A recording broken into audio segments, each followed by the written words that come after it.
Pochopenie trhovej štruktúry je absolútny základ tradingu. Bez nej len hádaš, skáčeš do obchodov, sem a tam a nevieš, čo sa vlastne deje. Samozrejme, každý začínal a nevždy to vyzerá takto, ale dá sa do toho dostať, aby to bolo konzistentné. V tomto videu ti vysvetlím, ako identifikovať trendy a range, ako rozoznať reálny breakout od fakeoutu a ako ti trhová štruktúra pomôže obchodovať rozumnejšie. Na konci tohto videa sa na grafy budeš môcť pozerať úplne inak a budeš presne vedieť, kde sa môže objaviť nejaké príležitosti. Ale ešte predtým, ako začneme s týmto videom, ak chceš vidieť moje analýzy a novinky každý deň, pridaj sa do mojej Telegram komunity, odkaz máš v popise videa a poďme na to.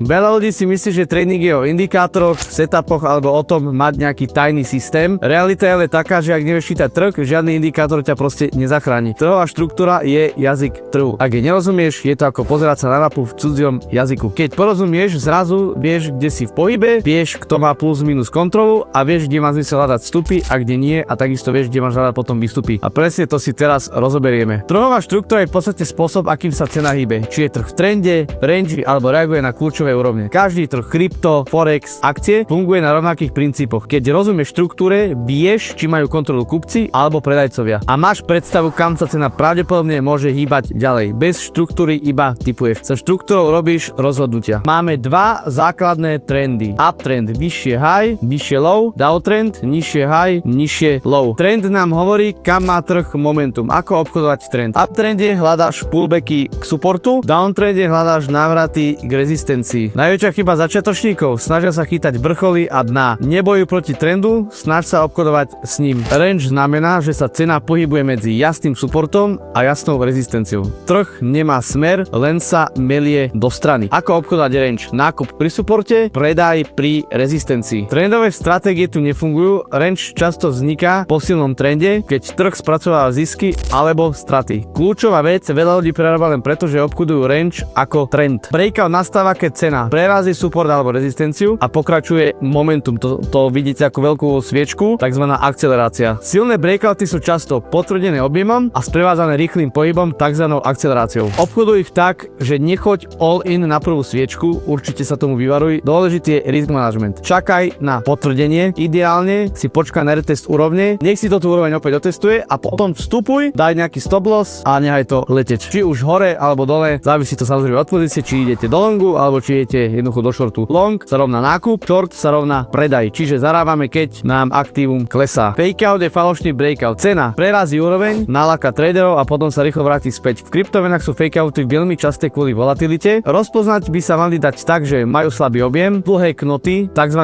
Rejection, čiže zamietnutie, žiadne potvrdenie po breaku. A poďme si skúsiť nájsť nejaký trade a poďme sa pozrieť teda na graf. Momentálne sme si otvorili Bitcoin na 4-hodinovom grafe a čo môžeme vidieť je teda, že bola tu Bitcoinová kaskáda, kde sa nám Bitcoin zrútil na 81, kde nám taplo demand zónu a z demand zóny sa nám to krásne odrazilo vyššie.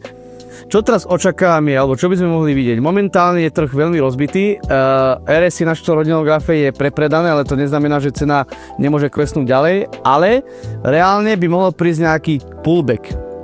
Ale na toto, aby sme mohli nájsť nejaký pullback, tak sa musíme pozrieť na nižší časový rámec, keďže momentálne na 4-hodinovom grafe je to také kostrbaté.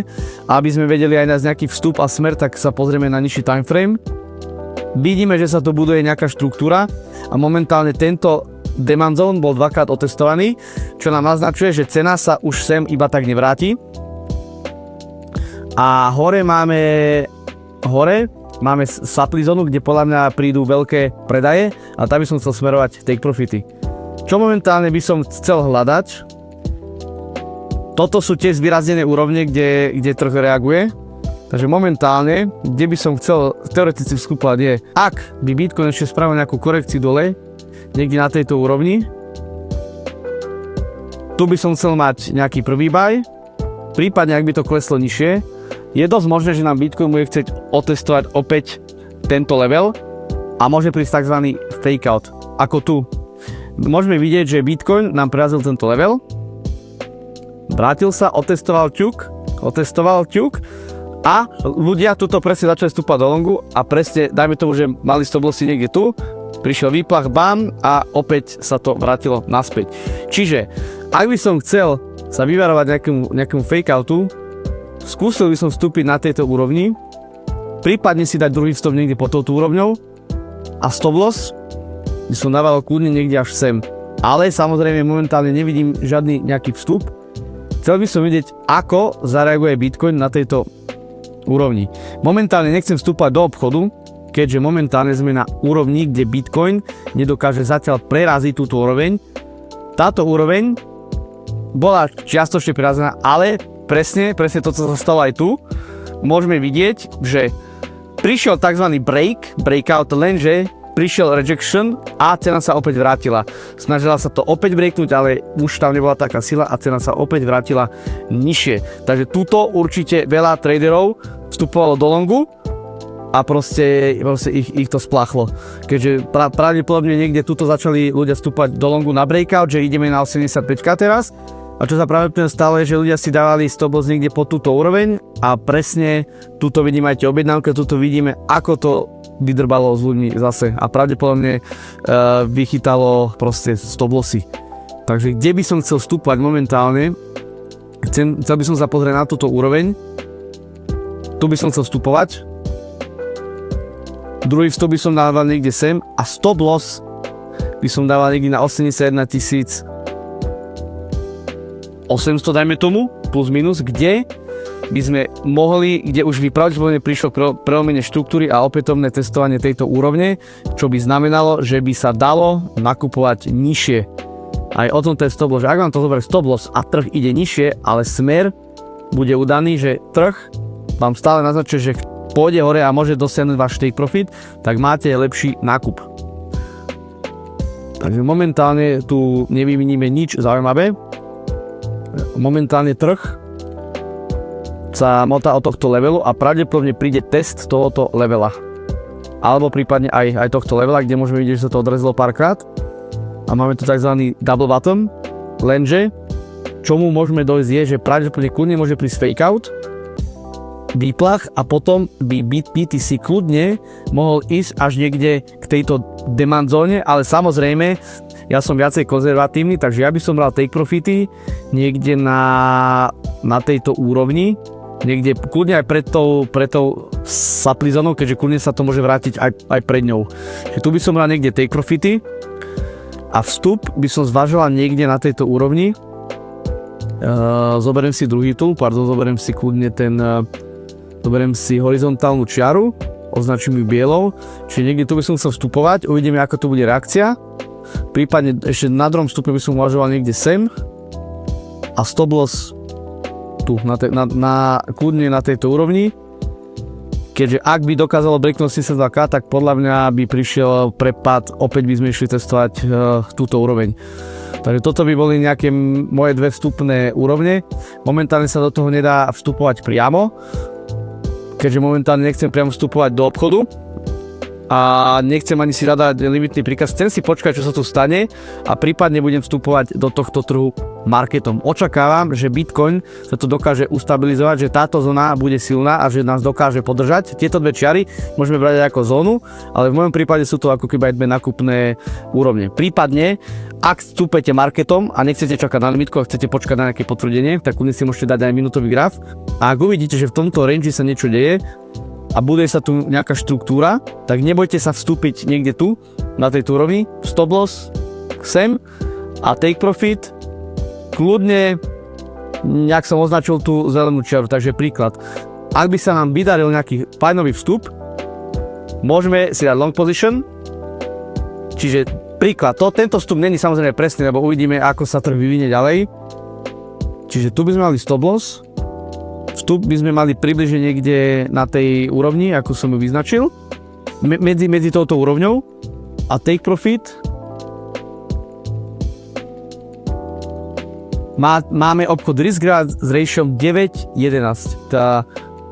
9:11 závisí, že kde presne nakúpime, ale najhoršie risk ratio v tejto úrovni je 4,57 a najväčšie možné je 15,67. Ale ak by ste to vychytali niekde v strede a ak tu by sme tapovali niekde, tak viete mať obchod s risk ratio 9,67 priemerne, čo znamená, že ak by ste trafili obchod a vaše riziko je $10 na tento obchod, tak váš zisk je $96, ale riskujete iba $10. Aj takéto obchody sa dajú hľadať, ale nevždy to je jednoduché. A samozrejme, že je tam veľké riziko, ale riziko, pomer odmeny je proste super. Takýchto obchodov, keď máte menej ako 50%, ale viete hľadať obchody, kde máte risk reward ratio viac ako 3, alebo respektíve 2:1, tak stačí vám win rate menej ako 50%, a ak máte obchody viac ako 3:1 vždycky a máte 30% win rate, tak stále ste krásne ziskoví. Takže, takto by som to nejako zhrnul. Momentálne nemôžem priamo vstúpiť do tohto obchodu v tomto videu, keďže momentálne sa cena hýbe, ak sa hýbe, a není v range, kde chcem vstupovať. Za mňa Bitcoin je trošku slabý, aj RSI nám jemne oslabuje, čiže podľa mňa príde jemný pokles na minútovom grafe, ale keď si to pozrieme na hodinovom grafe, tak vidíme, že RSI sa nám snaží pulovať hore a môže prísť RSI EMA, dotyk z RSI, a cena môže ísť vyššie. A na tejto úrovni, ak by Bitcoin chcel ísť k takmanej supply zone, tak tu by som chcel potom hľadať nejaké shorty. Ale momentálny setup je, keďže sme nižšie, tak momentálne setupy by som hľadal do longu, ako som znázornil tu. Takže budem čakať na túto úroveň, čo sa tu udeje, a podľa toho vstúpim marketom.